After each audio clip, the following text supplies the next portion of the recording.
Yes. So before starting the session, I want to give the brief introduction of our eminent speaker for this session. Professor Hitwan Steenberge is a professor at Gent University and R&D team leader at IMEC. He graduated in electrical engineering in the year 2002 and received his PhD in electrical engineering sciences in the year 2006, both at Gent University, Belgium. Since 2012, he is working as a part-time professor at same university in the Electronics and Information Systems department. He is member of the management team of the Center for Microsystems Technology, CMST, and IMEC Associated Lab at Gent University, Belgium.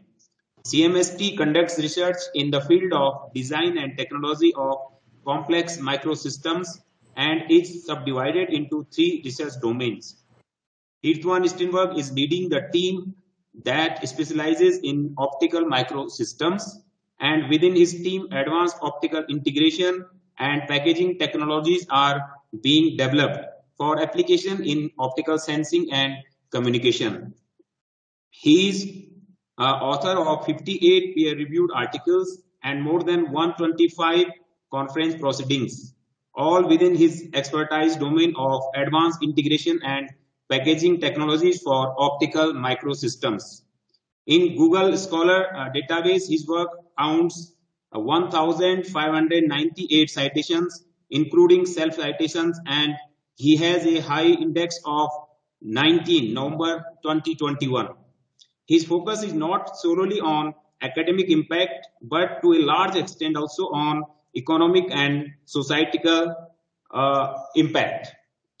He is part of 2 valorization consortia at Gent University, E-Poly and NB Photonics, and actively participates in the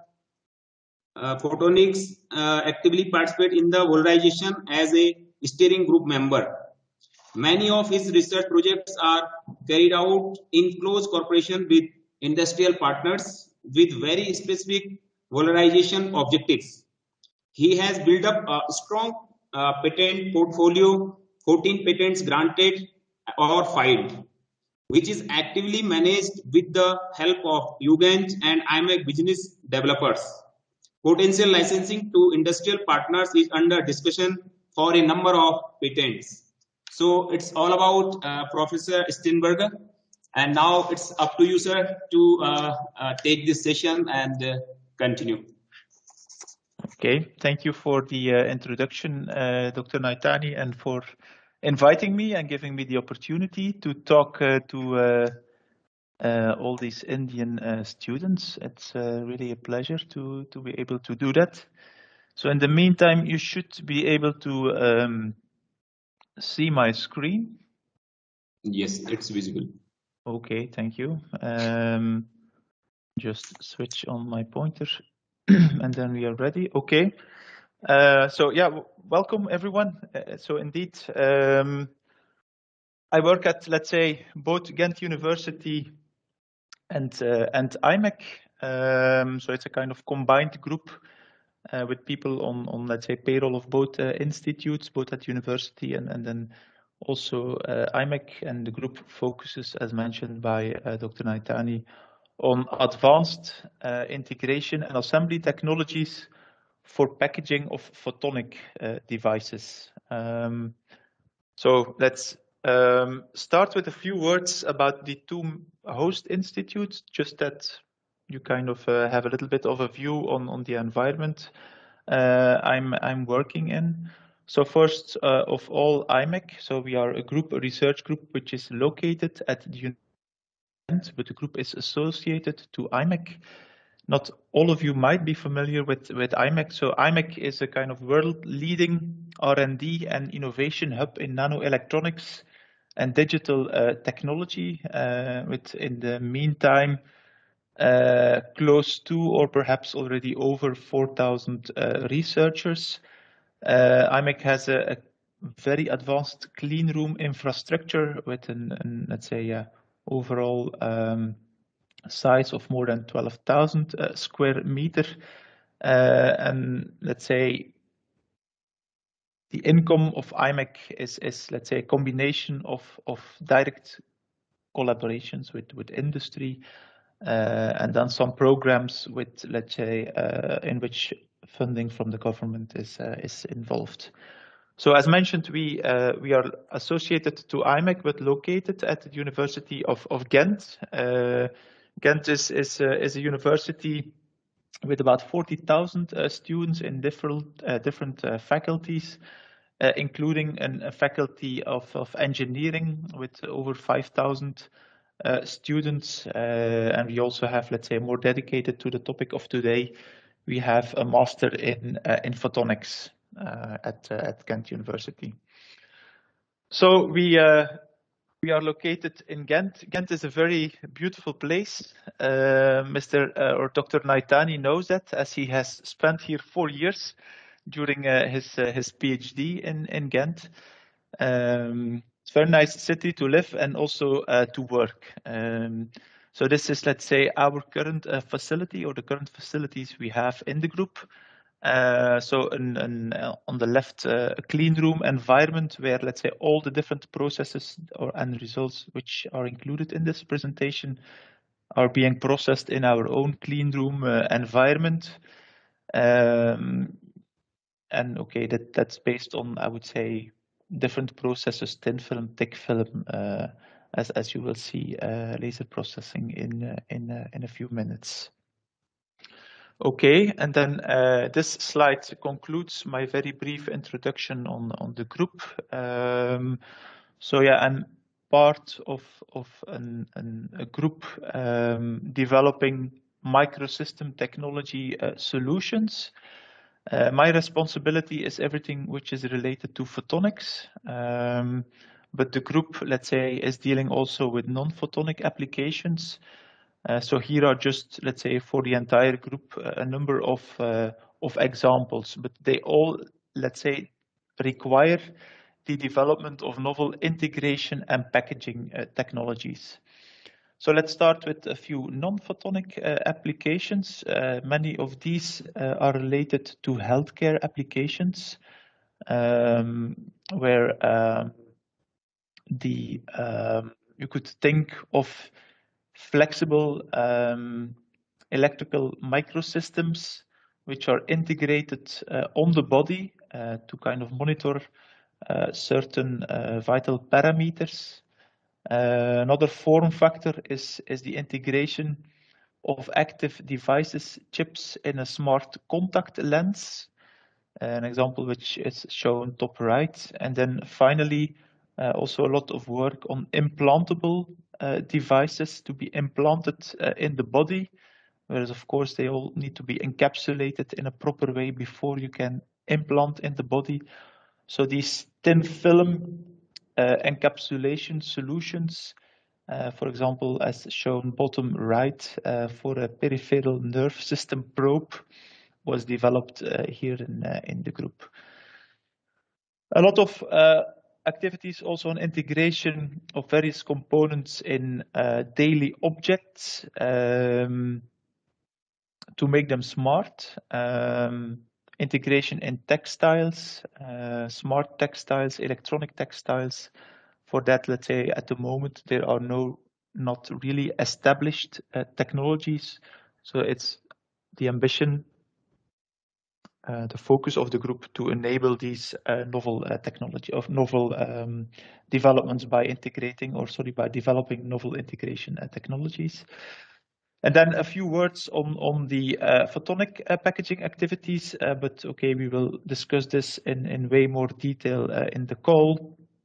Dense integration of electronic and photonic chips, foils with integrated photonic structures, photonic chips with, let's say, integrated sensors. So to package these, for example, to be able to efficiently couple light in and out of these chips. So these are, let's say, a number of things which are being developed within the team. Okay. So zooming in let's say, into a number of photonic packaging technologies. First of all, of course, we have to understand some of the needs, why, let's say, there is a need for more advanced integration and packaging technologies in the photonics domain. A very good case to illustrate this is the case of data center interconnects, where, let's say, optical interconnects are, let's say, the common solution to interconnect different servers, for example, on distances of meters, tens of meters, and as well as hundreds of meters. So if you look within the data center, if you look at, let's say, Ethernet switches, which are kind of one of the core technologies or components in the current internet, the total I/O bandwidth per switch ASIC, how this has been increasing dramatically over the past decade, reaching, let's say, today already 25.6 terabit per second, sorry, of total I/O bandwidth. This is really really huge. And the way, let's say, so you have your switch ASIC, which is assembled on a package, and on the other hand, you have your optical interconnects within the data center. So the way today the optics are interconnected with these switch ASICs is that, okay, you still have an electrical connection between this switch ASIC and all these optical modules which sit basically on the edge of the printed circuit board. And so this total, I would say, of 25.6 and shortly over 50 terabit per second basically needs to be interconnected from this switch ASIC over the printed circuit board, the motherboard, to all optical modules located at the edge of the board, so-called pluggable optics, where the conversion from the electrical to the optical domain is done, and then, okay, the data is transmitted to, let's say, the server, for example. So this is, let's say, this solution is cannot further be used for these extremely high capacities. So in order to kind of allow further scaling of the ASIC, the switch ASIC bandwidth, we need to integrate these optics much more closely to the switch ASIC. So for that, at the moment, there's a lot of research ongoing, indeed moving the optics from the edge of the printed circuit board on the package together with the switch ASIC concept, which is so-called co-packaged optics. So the optics are co-packaged with the digital electronic chip onto a common package. And of course, this has many different advantages, as there's no longer there is a need to route these high-speed signals over printed circuit boards, covering distances of few tenths of centimeters, requiring quite a lot of power, and also in terms of density. I mean, there's a huge potential for further scaling. Of course, that, let's say, drives the development of novel techniques of how to efficiently integrate here the optics. So here you have optical fibers coming to these packages. Here you have, let's say, the conversion of the optical domain to the electrical domain. And then we have a high-speed electrical connection to the Ethernet switch ASIC and back to the, let's say, optical unit. So many, I would say, of the developments which I will show are really addressing the needs which, let's say, are associated to this co-packaged optics scenario, where indeed there's a high speed switch ASIC densely integrated with the optical devices doing the conversion from the electrical to the optical domain and the other way around. So first technology I would like to introduce is the use of an ultra-fast laser, a very shortly pulsed laser, which allows to define optical light guide structures in a glass interposer, in a piece of glass, which enables, let's say, more efficient coupling of light in between these photonic chips and optical fibers. Okay. So if you look at how this fiber to chip coupling is being done today, this is mostly based on so-called grating couplers. So you have your silicon photonic chip, you have your waveguiding structure in silicon.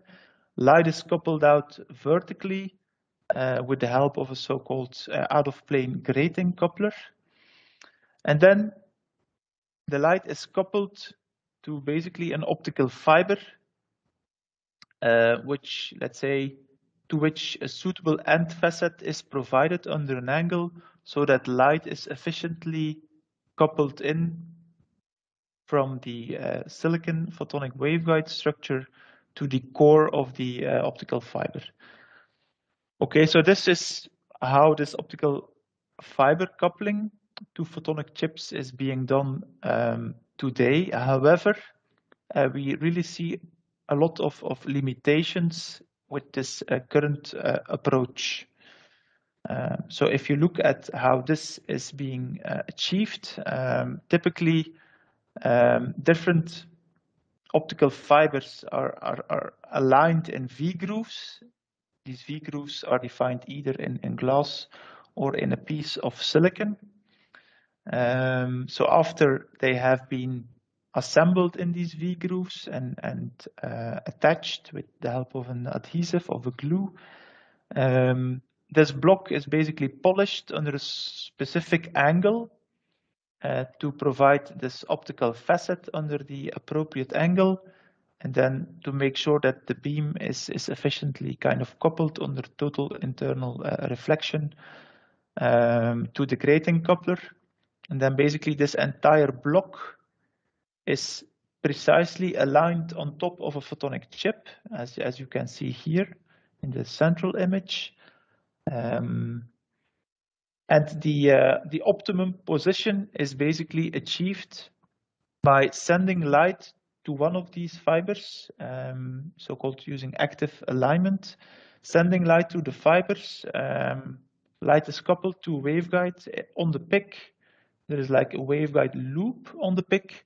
And once, let's say, at the outcoupling grating, once, let's say, you achieve a low loss loop between the incoupling fiber, grating coupler on the PIC, a waveguide loop, again, coupling out to the outcoupling fiber. Once, let's say, this optimum position is achieved, this fiber block is glued down onto the PIC permanently. So, of course, this involves a number of limitations. You have here a very small photonic integrated circuit, a small PIC. For many of the applications, or for the application which I have just mentioned, this data center interconnects, there is a need to interconnect many of these fibers. So there would be like these blocks, so this block of glass with individual fibers, and then also polished here with this polished mirror. There is a need to assemble many of these blocks onto a PIC. And then, of course, you have a kind of permanent fiber pigtail, which is attached to this photonic chip, which is not very convenient. So for that, there is definitely a need to provide another solution. And the solution, basically, we are developing within the group is to do a kind of coupling. So in the green part, you see the photonic chip with the, say, simplified with 2 grating couplers, one for in coupling, one for out coupling, with the waveguide loop as a test vehicle in between. And we couple light basically to a glass block, which also contains light guiding structures, waveguide structures. And that has a number of advantages, basically, that on the photonic chip, you can put many of these grating couplers very close to each other to basically limit the footprint of the photonic chip. Smaller footprint means a lower cost. And then these waveguide structures in the glass, they can basically being fanned out to a standard pitch, which is used for optical fiber arrays, for example, 250 micrometer. And that way, let's say, we can provide a solution for many more optical fibers being coupled to a photonic chip using this so-called glass interposer containing waveguide structures, containing the mirror for the out-of-plane coupling, and also containing alignment structures, V-grooves, which are integrated into the glass and which are very well precisely aligned with respect to these optical fibers defined as, with respect to these optical waveguides defined in the glass. So using one technology, this ultra-fast laser writing technology, we can define these waveguide structures. We can define mechanical structures, this out-of-plane coupling mirror, alignment grooves for passive alignment of optical fibers. So basically a groove which is very well positioned with respect to these optical waveguides, in which the optical fiber can simply be blindly glued while still making sure there's a good coupling efficiency between the fiber and the waveguide. And this glass block can also contain alignment markers like crosses. And that might seem simple, but that really allows to place this glass block passively on top of the PIC. So there's no longer the need to basically send in light and monitor when the optical coupling efficiency is optimum, and only then basically glue this component. No, we can use alignment markers defined into this piece of glass, which are, with the help of kind of high precision placement tools, precisely aligned with respect to alignment crosses on the photonic chip.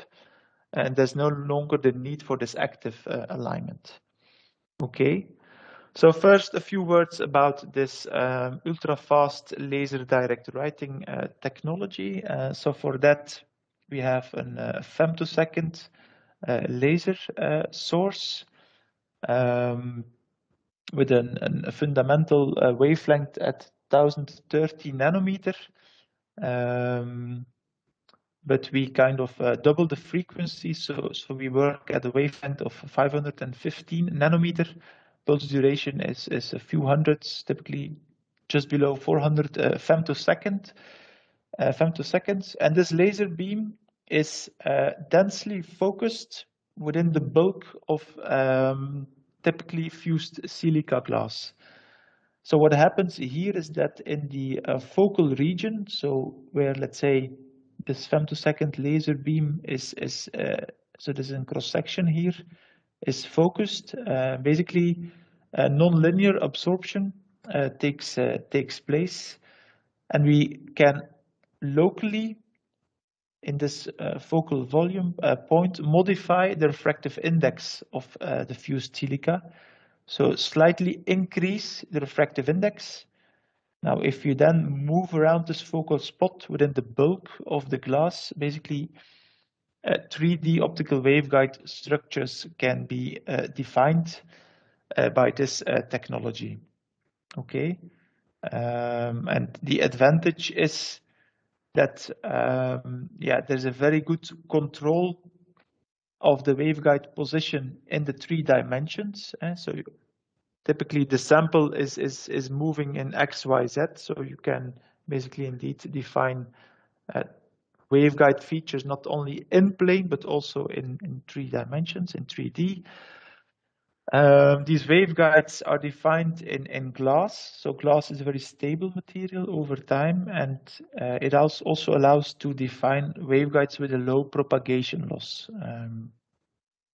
That typically is below 0.5 dB per centimeter when, let's say, doing the characterization at a wavelength of 1550 nanometer. And in addition, the mode field diameter of these glass waveguides can be very good, can be matched to the mode field diameter of a single mode of fiber. So they are equal in mode field diameter, both, let's say, the glass waveguide and the optical fiber, so that if you do a direct butt coupling then of the glass waveguide with the fiber, that is a low optical coupling loss. So here you can see bottom left a number of measurements which have been performed.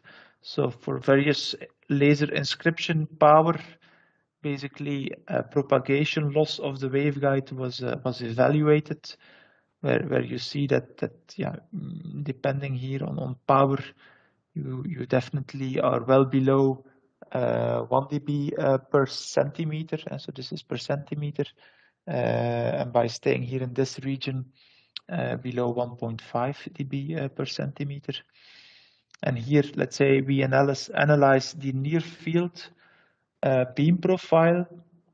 So let's say with a camera, with a lens with high magnification, we look at the beam which is coupled out of the glass waveguide, and we measure basically in X and Y the mode field diameter, where you see also as a function of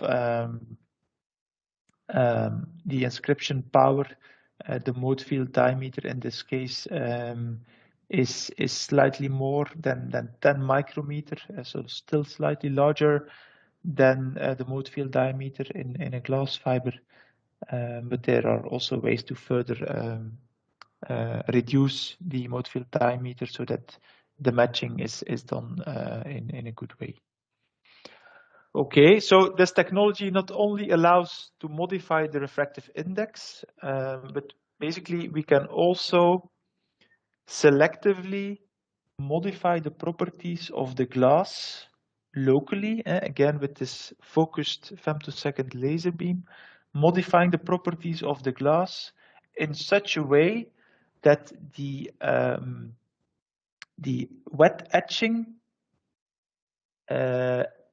etch rate of the exposed region is drastically increased with respect to the bulk glass. So we can use both KOH or HF as a wet chemical etchant for that.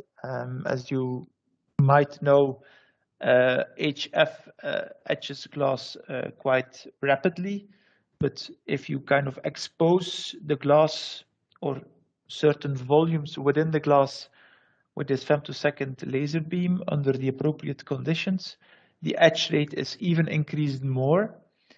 And then if you use KOH, for this, I would say background etch rate of glass is quite low. But if you modify the chemical structure of the glass with this femtosecond laser process, you can also drastically increase the etch rate. And that allows to do, of course, many beautiful things.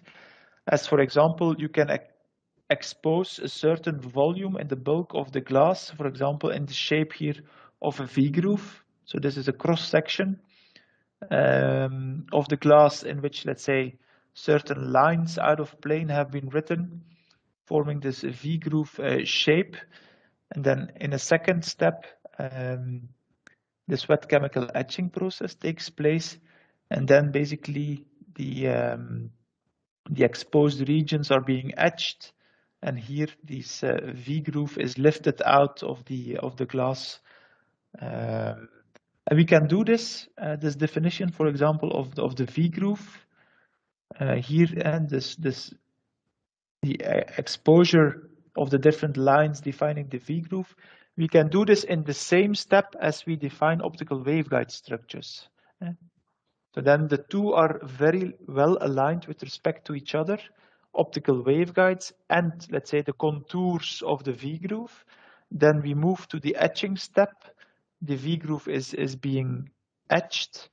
And as a result of that, here in the top view image, you see indeed different, you see fine lines from left to right. These are the optical waveguides. Here, let's say, very well aligned with respect to the optical waveguides, we have V grooves.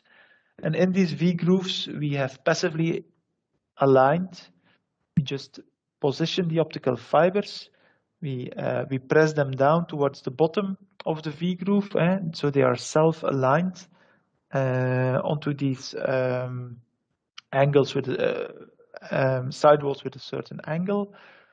And if you kind of do that well, you make sure that the optical fiber, the core of the optical fiber, is aligned very precisely with the core of the optical waveguide. And that results here. So here was done, we did a scan where basically the waveguide and the V groove were, with respect to each other, were varied in height in different steps.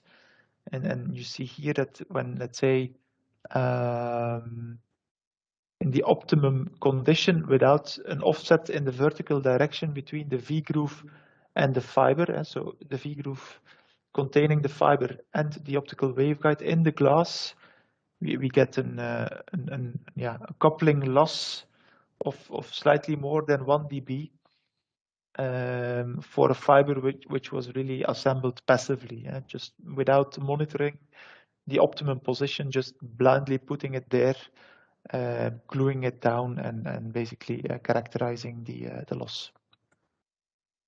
Okay, so we so far discussed about the fabrication of this piece of glass containing waveguides and also mechanical alignment structures for these V grooves. So the kind of purpose of this development was to enable, I would say, a more convenient way to couple light to photonic integrated circuits, with the motivations I had given before. So you could do some fan out in the optical waveguides to, let's say, bridge an array of very densely spaced couplers on the PIC to basically more pitches of standard optical fiber arrays. The glass block could contain alignment markers, so for passive alignment, etc. So what we did to kind of prove the optical coupling is that we had a test chip, a photonic chip containing grating couplers, providing the out-of-plane coupling of light, and also a waveguide loop. So we could really measure the intensity of the light when coupling to the chip, and again coupling off the chip. So first we did a reference measurement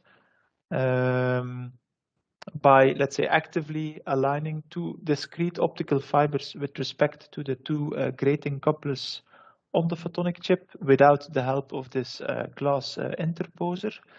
So this is the so-called reference measurement, where we see an optimum, I would say, coupling efficiency of about -8 dB, let's say, caused by the loss of the two grating couplers mostly, and then some waveguide propagation losses there, and possibly some imperfections during the optical measurement itself.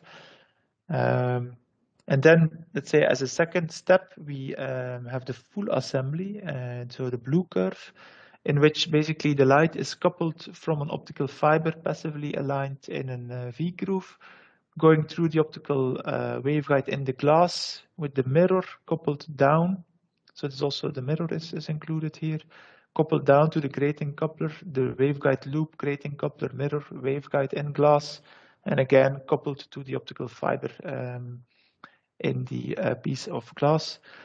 So for that, we see I would say, additional loss of about 2 dB per interface compared to the reference measurement, where 2 discrete optical fibers were actively aligned until they have, let's say, achieved the best position. So still a slightly increasing loss, but leading to a solution which is really enabling, a higher amount of optical fibers to be assembled on photonic chips at higher densities and enabling a future passive alignment solution. Okay, so that was one example, the definition of waveguides in glass for fiber to PIC coupling, to photonic chip coupling. So that's one approach. We also see a lot of interest for basically coupling light to photonic chips in free space. Either, let's say, from a fiber to the photonic chip, or from an instrument, like a reading instrument, for example, in case it would be the PIC would be a sensor, would be having integrated sensors. So for that, we work on concepts where we have, let's say, a so-called expanded beam coupling. I will explain this in a minute. So the problem with coupling, for example, a standard single mode optical fiber to grating coupler, for which the mode which is coupled out is more or less matched to the SMF mode, single mode fiber mode. The problem is that, okay, these two modes are, let's say, roughly having a dimension of 9 to 10 micrometer. And the 1 dB lateral misalignment tolerance you have between these two modes is quite small. So here for a mode field diameter of 9.2 micrometer, you see that the 1 dB lateral misalignment tolerance is plus minus 2.5 micrometer. So that's I would say, of course, is limiting in many cases. You really need to precisely align the optical fiber with respect to, well, in this case, the other optical fiber or the grating coupler in as we have it in the final application. By expanding the mode field diameter, for example, to 25 micron, so we have to couple, in this case, two larger modes. Obviously, the required or the 1 dB lateral misalignment tolerance is really increased. So for 25 micron, this is already plus minus 6 micron. So you have much more tolerance, basically, to position the two components with respect to each other. That comes at the expense of a reduced angular alignment. So an expanded beam has to be aligned more precisely in terms of angle. But in practice, it's much more easy to control the angle rather than controlling the absolute lateral misalignment or lateral position. So for that, we see a clear advantage of expanding the beam, being able to increase the lateral misalignment tolerance, even though the angular misalignment tolerance is slightly reduced. So here from plus minus 2.5 degrees to plus minus 1 degree. So, okay, we want to expand the beam to couple two larger beams. We have an optical fiber and we have a photonic chip. So how do we expand the beam?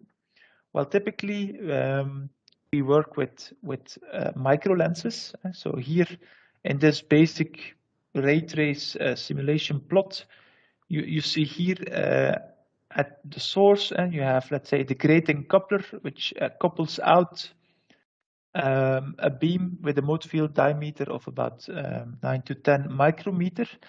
And on top of the pick with the grating coupler here, we have a lens block, a piece of glass in which the beam will expand to a certain diameter. And on the top surface of the glass block, we have an integrated micro lens, which either will collimate the beam or will focus the beam to a certain distance. And in this particular example, indeed, the beam is focused here at a rather large distance, and the whole purpose to do that is that on the right-hand side we have a similar construction on the side of the optical fiber array. So we have here an optical fiber connector. We have again a very similar glass block containing a micro lens array, again focusing the beam here to a certain distance of several millimeters. So here we have, let's say, in this coupling part where the beam from the pick and the beam from the fiber will basically meet, we have the expanded beam so that you have a certain alignment tolerance. But by here, the additional argument is to be able to increase the working distance between the pick and the optical fiber array to several millimeters, so that you can basically integrate a housing for a connector so that you can plug and unplug the optical fiber array. So not having a permanent connection of the optical fiber array to the pick, but really being able to plug and unplug. And for that, you need a larger working distance, as obviously the connector has a certain housing. So that requires a certain working distance of several millimeters. And you also need here, this plugging and unplugging really requires that you work with these expanded beams. Because there is obviously some tolerance required in terms of the lateral misalignment between the pick and then the connector you plug and unplug. Okay, so the particular technology we are developing within the group for the assembly of these micro lenses is called laser-induced forward transfer printing. Basically, of course, there are also other techniques to assemble these micro lenses. Is like a small piece of glass with a spherical, for example, micro lens on the top surface. You have, let's say, equipment which could handle these small lens blocks with kind of mechanical grippers, basically based on visual based on machine vision, basically manipulate them until they reach the most optimum location, and then basically gluing them down. So that's a technique which exists, but the problem is that it's quite slow. It requires typically, let's say, several minutes to find the optimum condition, really manipulating these small discrete optical components. So we are aiming for a technology which is much faster, so that you can basically transfer these small glass blocks at high speed, so that basically it can be transferred also to wafer level, that on an entire wafer you can basically put these lens blocks down at very high speed, but also with a very high precision. And for that, indeed, we developed a transfer printing technology based on the use of laser beams. So I'll first explain the technique itself. So we have here a transparent glass carrier substrate. This is called the donor carrier. And on this donor carrier, we have these yellow kind of rectangles, which represent the microchips which are to be assembled. In the case of micro lens blocks, these would all be individual micro lens blocks, which are attached to this glass carrier. And they are attached to this glass carrier with the help of a dedicated so-called dynamic release layer. So this is a very thin adhesive layer, which provides the function that it can bond these different microchips to the glass carrier.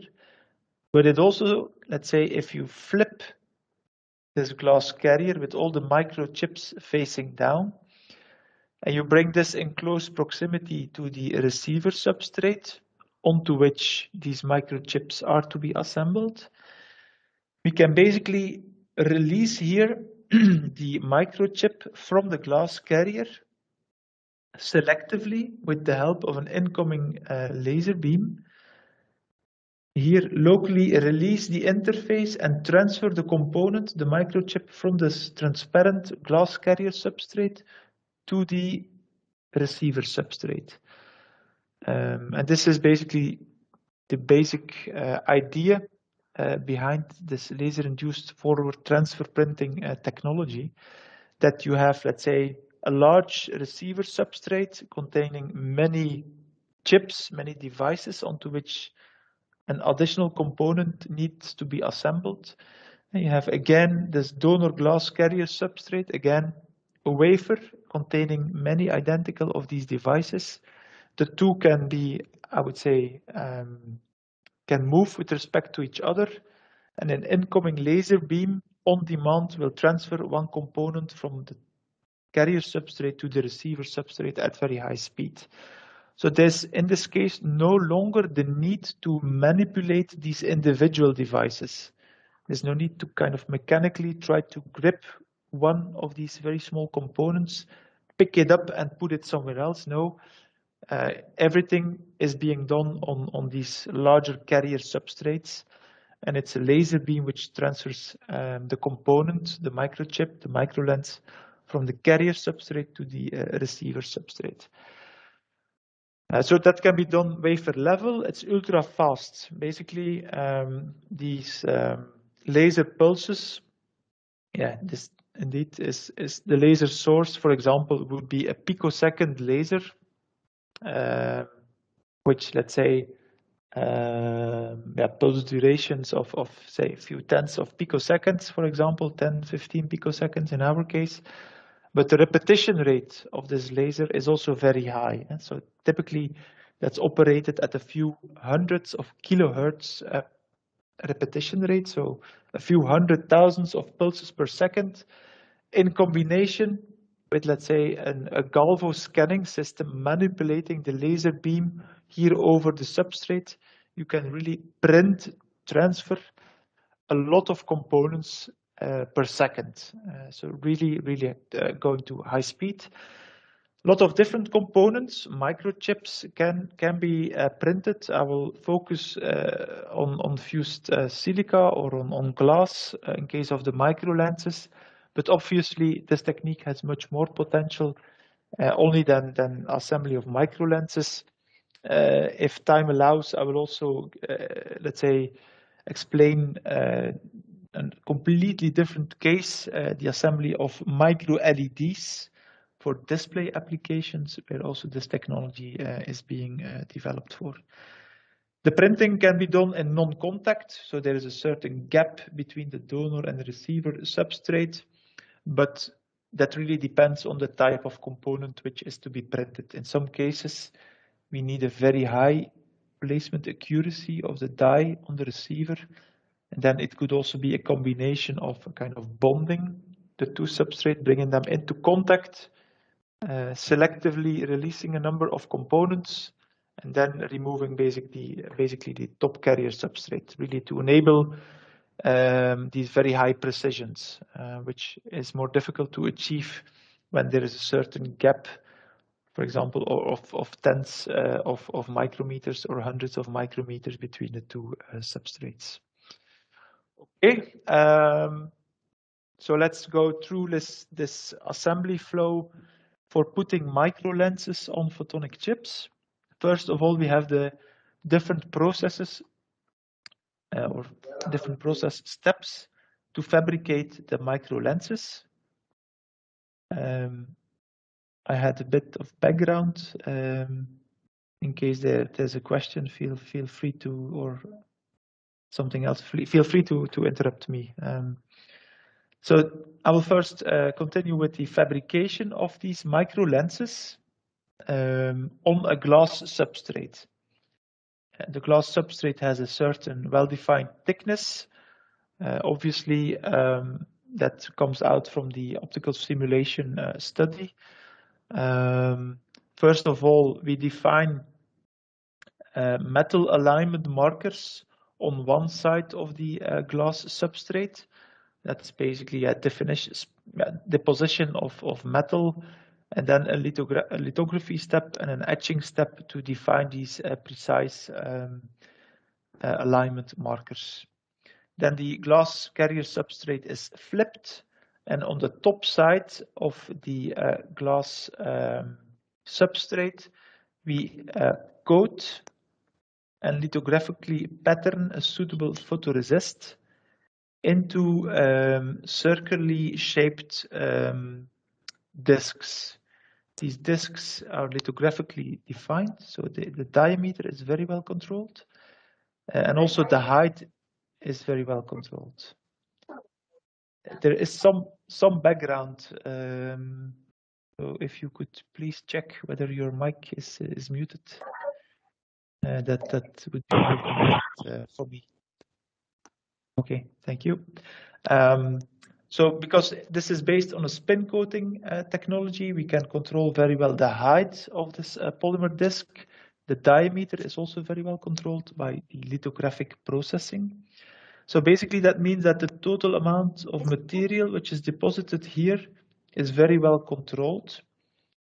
This is important as, let's say, in the next step, we will heat up these this photoresist material that will start to reflow, thermal reflow step, which results in a spherically shaped micro lens, of which the radius of curvature is basically defined by the diameter and here the thickness or the height of these discs lithographically defined. So we have a very good control here over the amount of material, the volume. So as a result, after the thermal reflow, we also have a very good control over the radius of curvature. So what we have now is spherically shaped micro lenses, very well aligned with respect to the metal alignment features on the backside of the glass by using a so-called backside alignment method. For this proof of concept demonstration, I will show we continued with these polymer micro lenses, but in principle, you could also copy the polymer lens into the underlying glass substrate with the help of a dry etching step. So after lens fabrication, we have the dicing to kind of fabricate individual lens blocks containing micro lenses on the top and metal alignment features on the bottom. Some images here are included. So these lenses which are fabricated, that's a top view image, have a radius of curvature of, as a result here of this 3D optical profile measurement, a radius of curvature of about 320 micrometer and a diameter of 230 micron. So this is in line with the optical design which was made. So then we come to the actual assembly part, as mentioned, using this laser-induced forward transfer printing technology. So first, starting with the donor carrier substrate, is again a glass carrier substrate onto which we coat this dynamic release layer. It has two purposes, the dynamic release layer. It has adhesive properties, and it also, let's say, interacts with the incoming laser beam to kind of enable the printing operation. So after coating the dynamic release layer, we pattern the recess areas by a standard dicing step within the glass. These recess areas then can host basically the spherical lens shape when we bond this glass carrier substrate with the diced microlens glass wafer. So we bond the two together with the help of the dynamic release layer. And so now we have basically our donor glass carrier, here the top substrate, onto which all these individual microlenses are bonded. And then basically we go to the actual lift printing technology. And so first there's the alignment between the lens substrate and the photonic wafer, or the wafer containing many photonic chips on wafer, or can be also on a die level. In the current demonstration, it is on a die level. So you align the PIC with respect to the micro lens block based on the metal alignment features. You bond them together, and after that you do a selective, basically, laser release of the glass block from the transparent glass carrier substrate, and then as a result you have the micro lens block, which is assembled on top of the photonic chip, and that basically is illustrated here in a very simple experiment, where you have, let's say, here a transparent glass carrier substrate with a micro lens block, which is bonded. So this is basically this. We have to look here. The micro lens block, which is bonded to the glass carrier substrate with the help of the dynamic release layer. The PIC is the box sitting below, which is bonded, and then the actual laser release here takes place. So you selectively release then the lens block from the carrier substrate and enable the transfer. So okay, we've assembled such lens blocks on photonic chips, where again the photonic chip contains grating couplers, so providing the out-of-plane coupling. And on the PIC itself, again, there is a waveguide loop, so that we can really couple in light with the expanded beam, going to the grating coupler, have the waveguide loop on the PIC, grating coupler for out coupling, again an expanded beam, a coupling interface based on lenses, and then detect basically the power to be able to calculate the insertion loss, which is introduced by this micro lens interface. So what we did is we assembled here on the bottom a lens block with lift on the photonic chip. We also assembled a micro lens block on an optical fiber connector. And here, basically, the two are aligned with respect to each other. So the lenses on the PIC, the lenses on the optical fiber connector are aligned. Here the beam is kind of focused here in the center. And here all the individual beams will basically couple with respect to each other. As can be seen here, so this is at the optimum working distance of this is about 4 millimeter, I think. So large working distance, enabling here the integration of really a housing for a pluggable connector, so that you can really plug and unplug here the top part. Excuse me? Excuse me, I think there's some background noise. Would you please switch off the mic? Thank you. At the optimum working distance. And basically here we did the total insertion loss measurement, and we measure a total loop back insertion loss. So this is really going from the optical in, from one fiber at the in coupling, the expanded beam interface, the grating coupler on the PIC, the waveguide loop, The grating coupler for outcoupling, again, a second expanded beam interface from microlens to the other microlens, going through the optical fiber and then to this power meter or optical spectrum analyzer, as shown here. So we measure a total loop back insertion loss of 7.8 dB, which basically includes these two expanded beam interfaces and also the two grating couplers. So based on, let's say, the expected loss of the grating couplers, we estimate the loss here per expanded beam interface to be around 1 dB, which is quite efficient. Okay, I will continue with the next building block. So we've already discussed about glass waveguide interposers for coupling from optical fibers to a dense array of couplers on a photonic chip. We have just discussed a technique to introduce micro lenses on PICs to enable pluggable coupling, expanded beam coupling of light to photonic chips.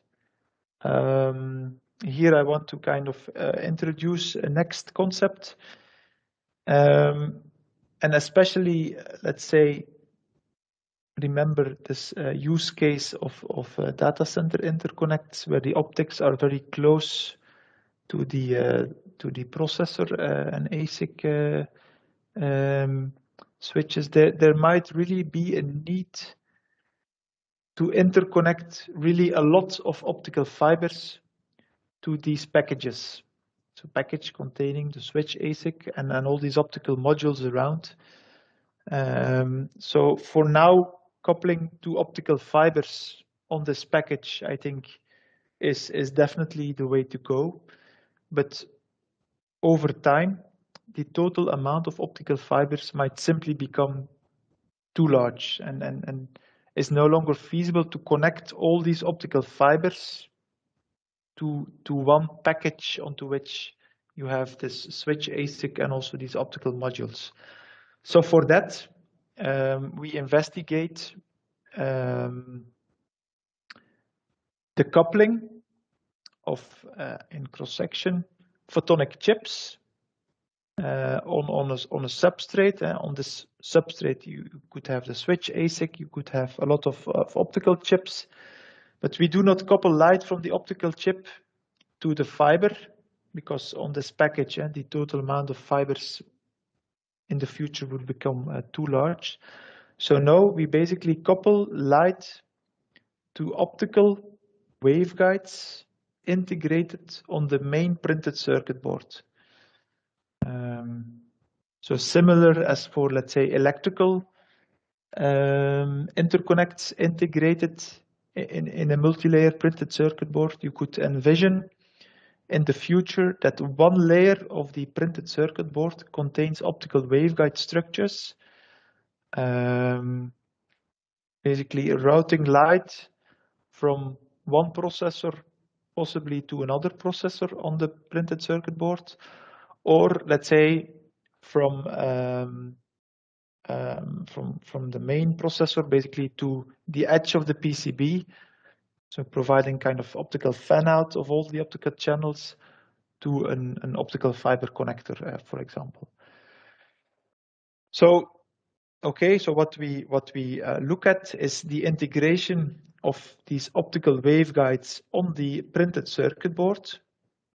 Here it says board level silicon substrate. So at the moment, this representing an organic printed circuit board onto which that's really large area, onto which different polymer waveguides have been defined. And on the other hand, on the package, we have a photonic chip with silicon photonic waveguide structures.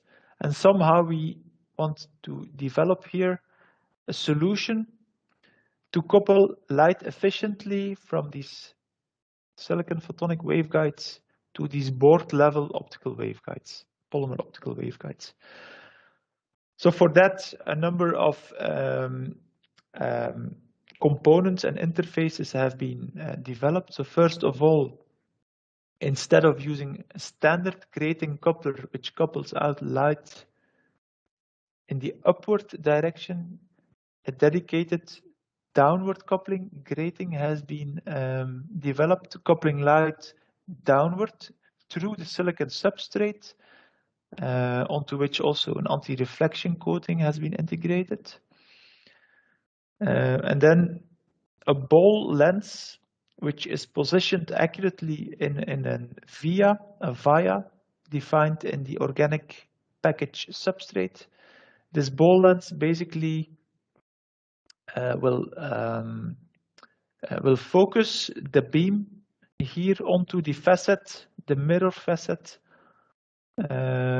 integrated on the polymer optical waveguide, and which will provide here the coupling from the incoming beam towards the polymer waveguide integrated on the printed circuit board.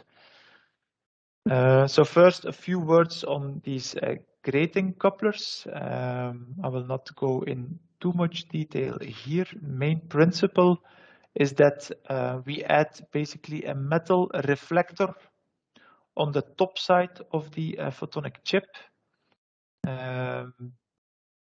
so that the grating, basically the grating coupler, the beam which is coupled out in the upside direction, is reflected by the metal, by the mirror, the metal mirror, and will here constructively interfere with the beam which is diffracted in the downward direction. So basically, by the clever integration of this metal reflector and the integration of an anti-reflection coating at the backside of the silicon substrate, we have shown a very low coupling loss when coupling between one and another, between two optical fibers, coupling towards, let's say, these through the silicon substrate with these dedicated grating couplers with an optimum loss here of as low as 1.6 dB. So for that, okay, some clever tricks were introduced. It was an apodized grating coupler, but I will not basically go in too much detail here. So we have the grating couplers coupling the beam in downward direction. We also need the polymer optical waveguides on the printed circuit board. So on this large PCB, so typically these are processed in panels which are, for example, 40 by 60 centimeter in size. We need a way to integrate waveguides on these larger structures. The waveguide itself obviously will be shorter. But for that, we use polymer optical materials. These are polymers which behave as a kind of photoresist. So you coat them in thin layers. They are photosensitive. So we locally kind of typically expose them with the help of a laser direct writing based lithographic processing. So they are UV sensitive. And here you see some basic images after going through the fabrication of these polymer waveguides. So in the bottom part, you see a cross section with an array of different waveguides having a size of roughly, here in between 5 by 5 and 10 by 10 micrometer. Here the central part, so that's the actual core region which guides the light, which is surrounded by a cladding material, again a polymer with a slightly lower refractive index.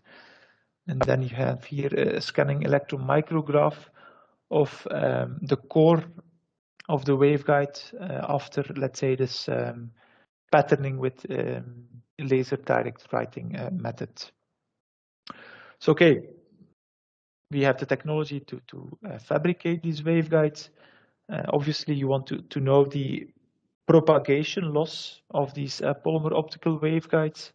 So typically what is done is that you start with a waveguide, for example, in this case, with a length of 5 centimeter, and you measure the total insertion loss when coupling from one optical fiber to the other optical fiber, and in between you have these this 5 centimeter long polymer waveguide on the printed circuit board. You do, let's say, the loss measurement for 5 centimeters, then you kind of cut back the sample. You do a measurement at 4 centimeters, and then as a result of this cut back measurement, basically you can calculate here the slope, so the loss as function of centimeter, and that is shown here for two different polymer optical materials, a siloxane-based and an epoxy-based polymer optical waveguide material, commercially available material, where propagation loss here is roughly in between 0.3 and 0.5 dB per centimeter at a wavelength of 1300 nanometer. So in many cases, when going from one processor to another processor, talk about distances of, let's say, several centimeters, possibly above 10, 20 centimeter. So obviously, we have to make sure here that propagation loss per centimeter is not too high, so everything stays within the optical power budget. Then we have the part on the ball lens integration in the package substrate. So for that, we use a ball lens, an anti-reflection coated ball lens with a diameter of 300 micron. And this ball lens is integrated in a via which is drilled in the organic package, drilled with an Nd:YAG laser drilling process, where we have a good control over the side walls. Here, the side walls, the tapering angles of the via are controlled very well, so that not only the position in XY of the ball lens is defined well, but also the height of the ball lens within the organic package is controlled in a good way. And basically, this ball lens indeed will then, the outcoming beam here with the downward coupling grating will be imaged here by this ball lens onto a mirror plug, which is integrated here also in these polymer optical waveguides. Okay, I will not go in much detail on the mirror, but that's a separately fabricated mirror plug, which is integrated here in these polymer waveguide layers. And then we have the final kind of evaluation where we have the photonic chip with the, let's say, an input and an output coupling grating. The output coupling grating couples the light in downward direction to the package and the polymer board level polymer waveguides. At the in coupling side here of the PIC, this is more like a standard grating coupler, where the input light is coupled in from the top side. So light goes from here from top side in. That's basically just a way to evaluate the loss and also the tolerances. And what we did here in this plot is that we moved around the PIC with respect to the board with the waveguides and the micro, sort of the ball lens, to evaluate, let's say, the lateral alignment tolerance between PIC and waveguide with ball lens. And here you see that we have measured a 14 micrometer 1D beam alignment tolerance between PIC and ball lens embedded package substrate to polymer waveguide, which is definitely, I would say, suitable to achieve with current, I would say, board level assembly technologies. Okay. Yes, I have still a number of technologies in my presentation. I see that I have still 15 minutes left. So I will maybe skip a few things and introduce at least one more technology. which is called aerosol jet printing, as, let's say, a solution for providing a dense integration of electronic and photonic chips. So a dense electrical interconnection. So how to densely interconnect photonic and electronic chips.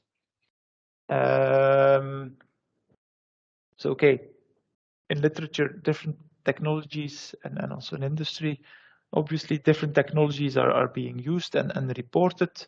Wire bonding, where, let's say, an aluminum, for example, wire bond or gold wire bond is used to electrically interconnect the photonic chip with the interfacing electronic chip. That has the, let's say, advantages that it's let's say, well established, it's very flexible. But let's say for high speed applications, there are, let's say, parasitics, which really limit the behavior. There is a flip chip technology where both the photonic and the electronic chip are flip chip assembled on an interposer. There is the use of true silicon vias. There is, let's say, really monolithic integration. So monolithic integration of photonic and electronic, I would say, circuits into one CMOS solution. These, let's say, in general, flip chip and TSVs, in a way, are proven technologies, but they kind of lack flexibility, and they are also much more expensive compared to, let's say, wire bonding. And the monolithic integration, so photonic and electronic circuits in a monolithic solution, of course, might be the very long-term solution, but at the moment, this is really a very expensive solution, and a lot of compromises need to be made, because I would say the technology node you would use for producing the photonic chip might be completely different than for the electronic chip.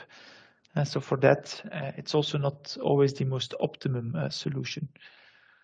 So what we basically have been developing is a basic printing technology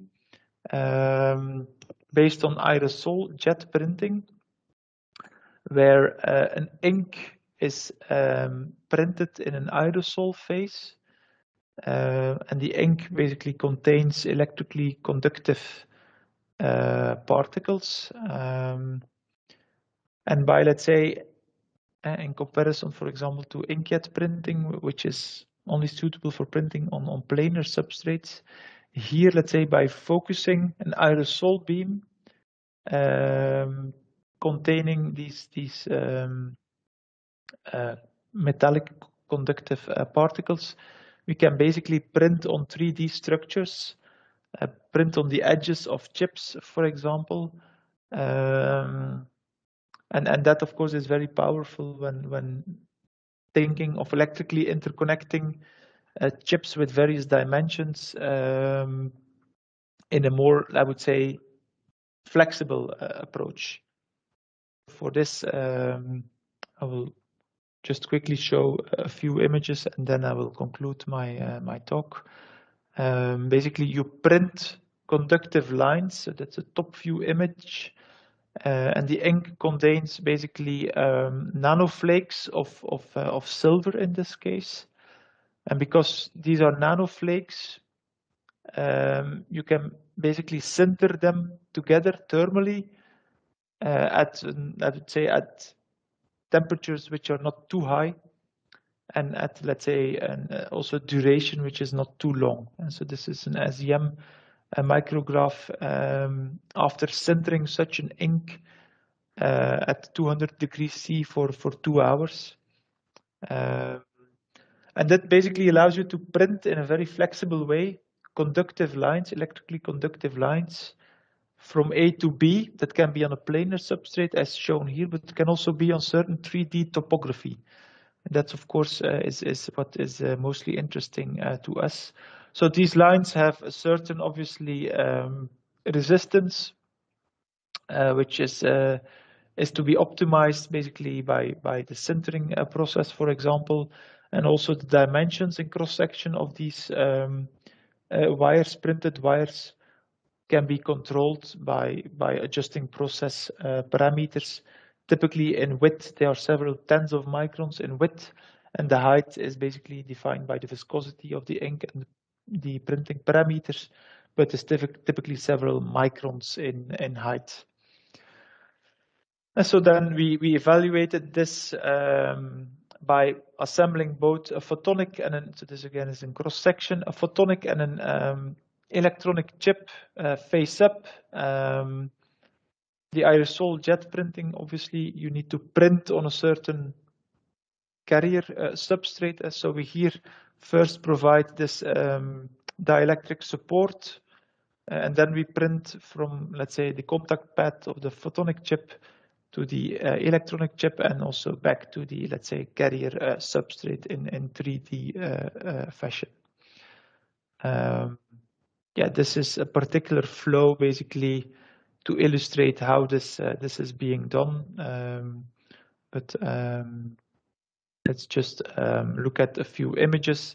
And so here in cross section, you see a printed electrical structure from one die to the other die. So where, let's say, for wire bonding, you would have a wire which really goes, makes really a loop, leading to quite some parasitics at high frequencies.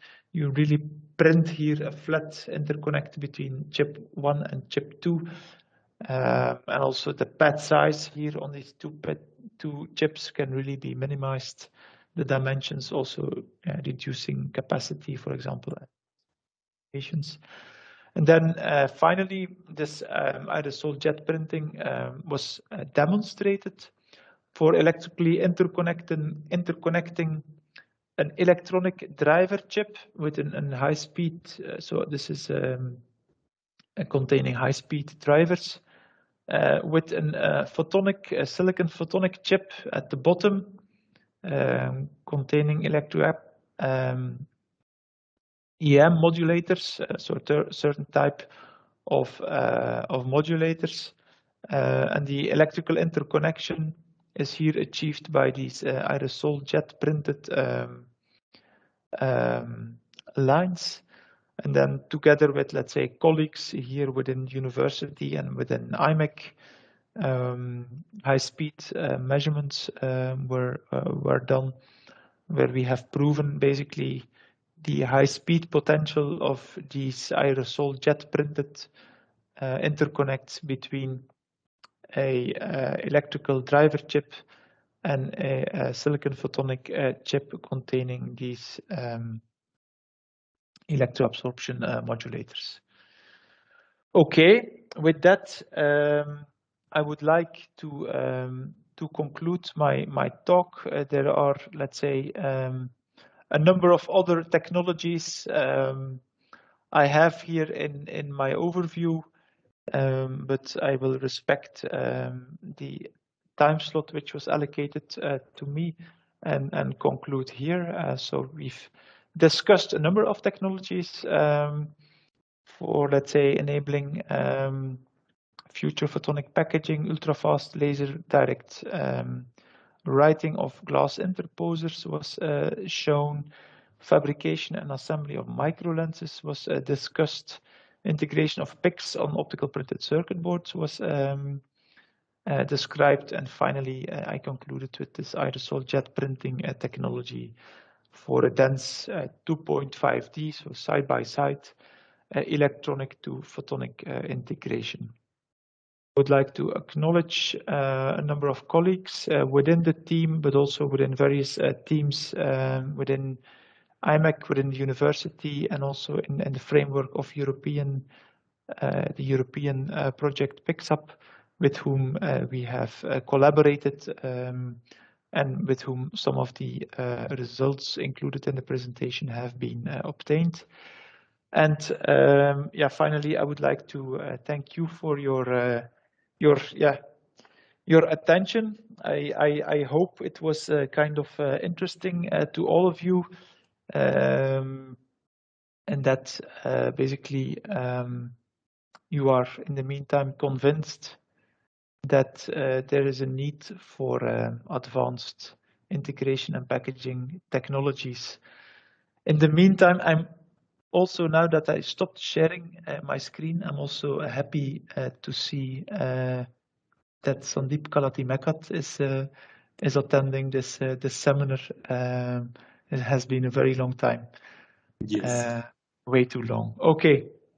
Thank you Yeah. for your kind attention. Thank you. Well, so it was very nice session from Professor Steenberge.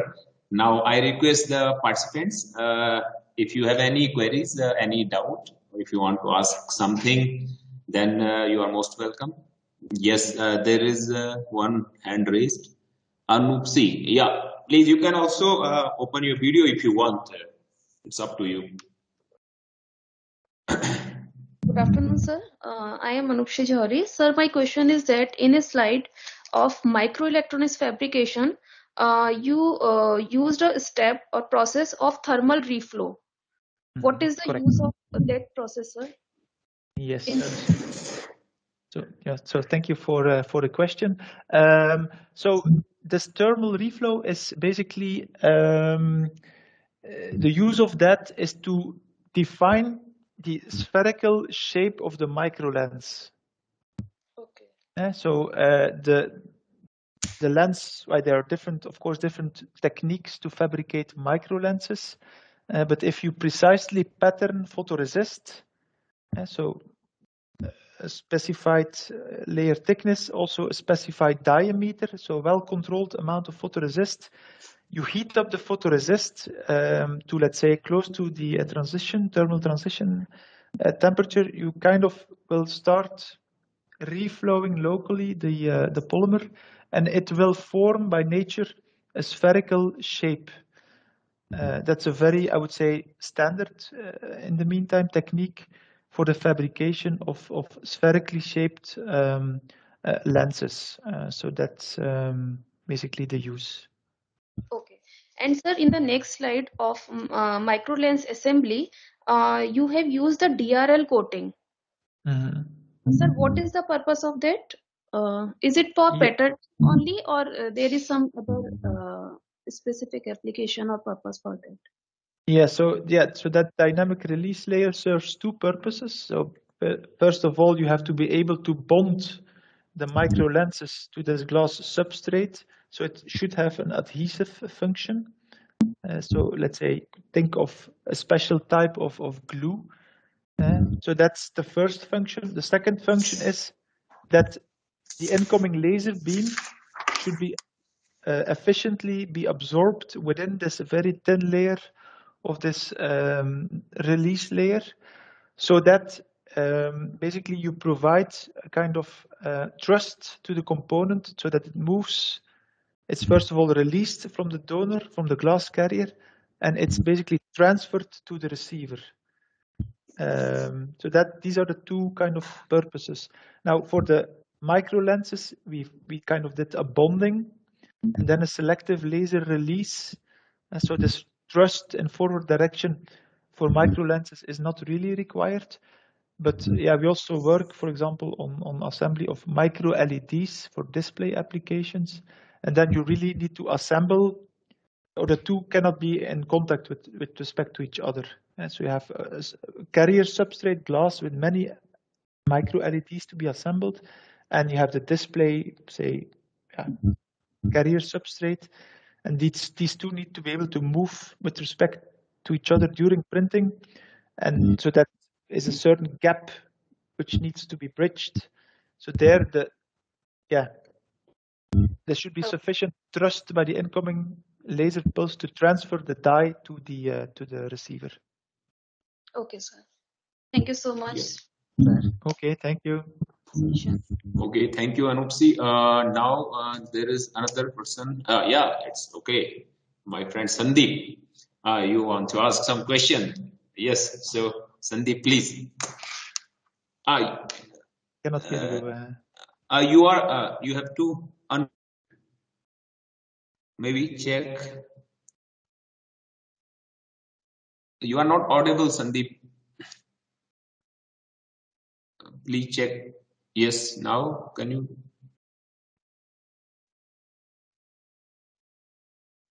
Cannot hear you.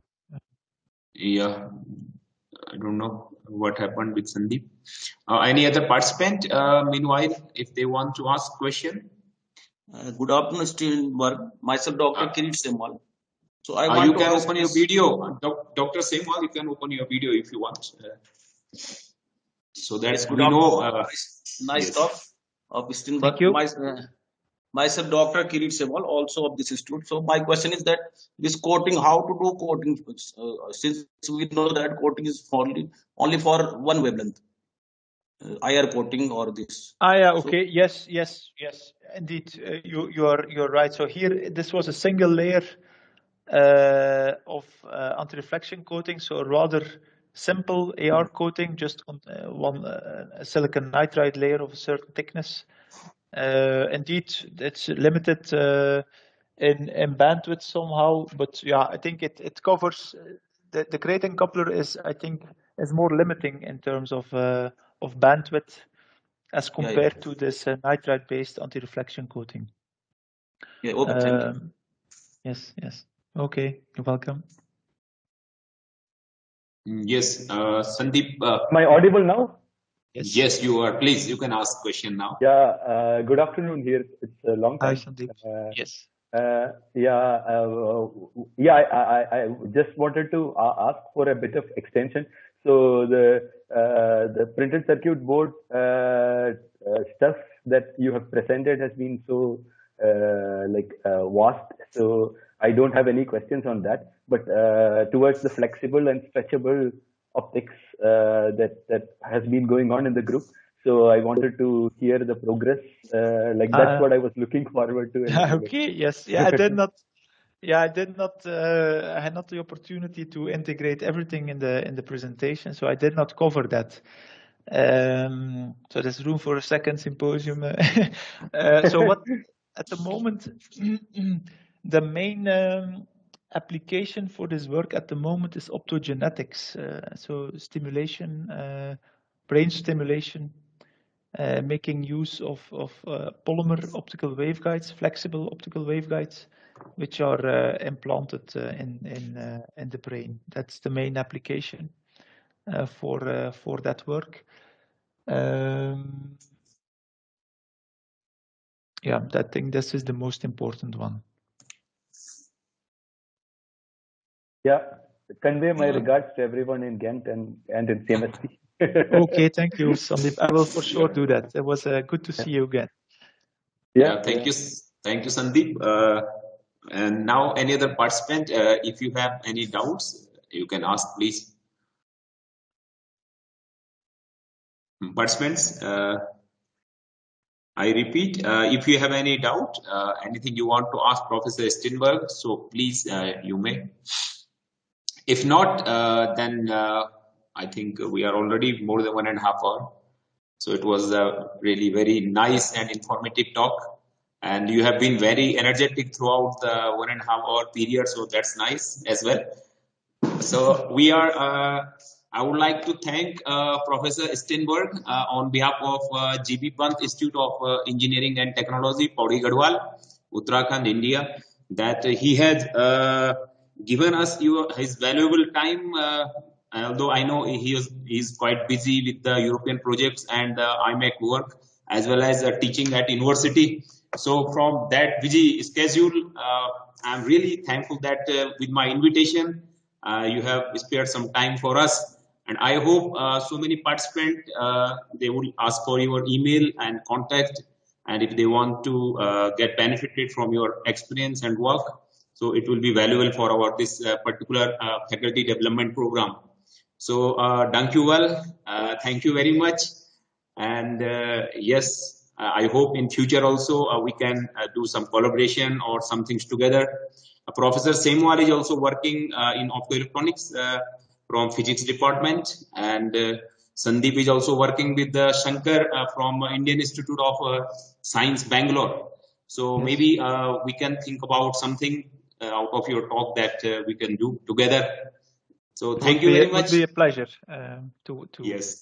try to see whether there's indeed whether there's Yes. room for collaboration in the future. So thank you for the invitation. It's been a pleasure to be able to present our work, and it's good to see Sanjeev and Sandeep again after a lot of time, and also meet the other people. And many of the colleagues who are confused who is Sandeep and who is Sanjeev sometimes in Gent also. Yes. Yes. Okay. Yeah, so convey our regards to all Catherine and Jan and the other colleagues there. Yes. And yeah, thank you very much. Okay, you're welcome. Bye-bye. Have a nice day. Have a nice day. Thank you.